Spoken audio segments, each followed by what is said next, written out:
खांबाळे गावचे ग्रामदैवत श्री आदिष्टी देवीचा हरिनाम सप्ताह आणि जत्रोत्सव मोठ्या उत्साहात साजरा झाला। भाविकांच्या अलोट गर्दीत हा सोहळा पार पडला। या निमित्ताने आयोजित केलेल्या राज्यस्तरीय भजन स्पर्धेचं प्रथम क्रमांकाचे मानकरी लिंगेश्वर प्रासादिक भजन मंडळ जानवली ठरले।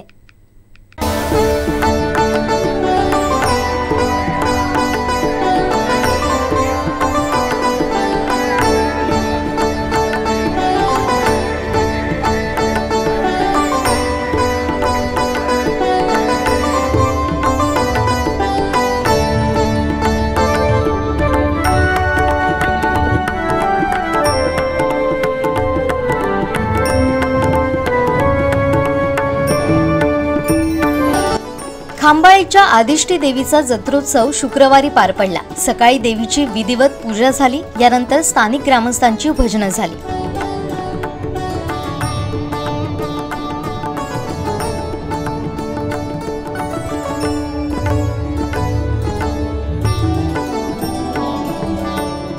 आता आपण आहोत ते खांबाळे गावच्या श्री आदिष्टी मंदिरामध्ये आहोत। आदिष्टी देवीचा वार्षिक जत्रोत्सव होतोय। हरिनाम सप्ताहानिमित्त हा जत्रोत्सव होतोय आणि या निमित्ताने राज्यस्तरीय भजन स्पर्धेचं आयोजन करण्यात आले आहे। रत्नागिरी सिंधुदुर्ग जिल्ह्यातील मातब्बर 13 भजनी बुवा यांची जुगलबंदी सायंकाळी 4 वाजल्यापासून सुरू झालेली आहेत आणि एकापेक्षा एक असे भजन या ठिकाणी सादरीकरण होत आहे। आणि या निमित्ताने या हरिनाम सप्ताहाच्या निमित्ताने जत्रोत्सव होते आणि या जत्रोत्सवाला भाविकांनी तुफान गर्दी केलेली आहे। आपण पाहू शकता, मी आता या मंदिराच्या प्रवेशद्वारावरती आहोत। आपण या जत्रोत्सवाची सर्व क्षणचित्रे आहेत ती आपल्या दर्शकांना दाखवणार आहोत।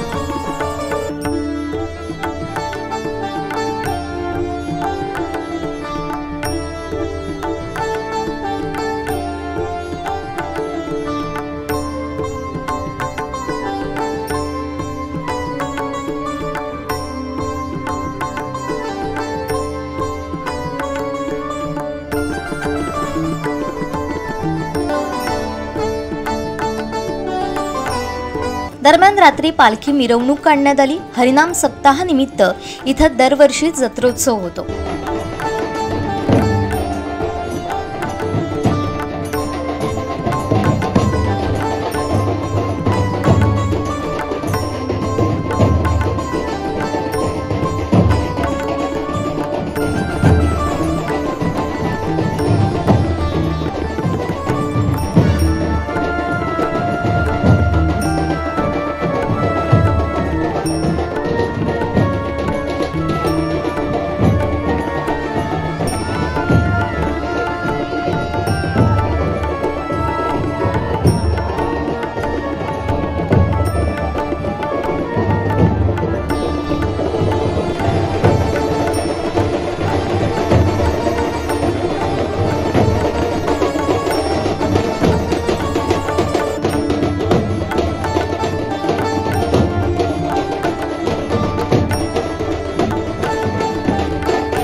जत्रोत्सवानिमित्तानं आयोजित करण्यात आलेल्या निमंत्रित राज्यस्तरीय भजन स्पर्धेमध्ये लिंगेश्वर पावणादेवी प्रासादिक भजन मंडळ जानवली प्रथम क्रमांक, नटराज प्रासादिक भजन मंडळ पिंगुळी द्वितीय, गजानन प्रासादिक भजन मंडळ देवरुख तृतीय, लिंगेश्वर प्रासादिक भजन मंडळ असरोंडी कणकवली चतुर्थ, सिद्धिविनायक प्रासादिक भजन मंडळ जानवली यांनी 5वा क्रमांक प्राप्त केला। या जत्रोत्सवाला भाविकांनी मोठी गर्दी केली। अनेक मान्यवरांनी उपस्थित राहून श्री आदिष्टी देवीचं दर्शन घेतलं, तसेच भजन स्पर्धेचा आस्वाद घेतला। या यात्रेनिमित्त खासदार विनायक राऊत,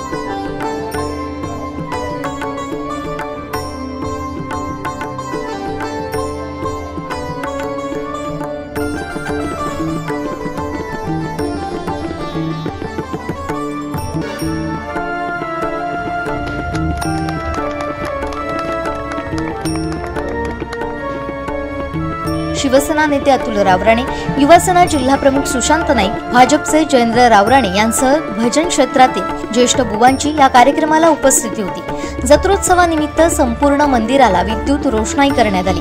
भक्तिमय वातावरणात हा सोहळा पार पडला। आमचे दिवसभरातले सर्व अपडेट्स, ताज्या घडामोडी आणि थेट लाईव्ह पाहण्यासाठी सबस्क्राइब करा, लाईक करा कोकणचं नंबर 1 महा चॅनल कोकण 7 लाईव्हचं YouTube चॅनल।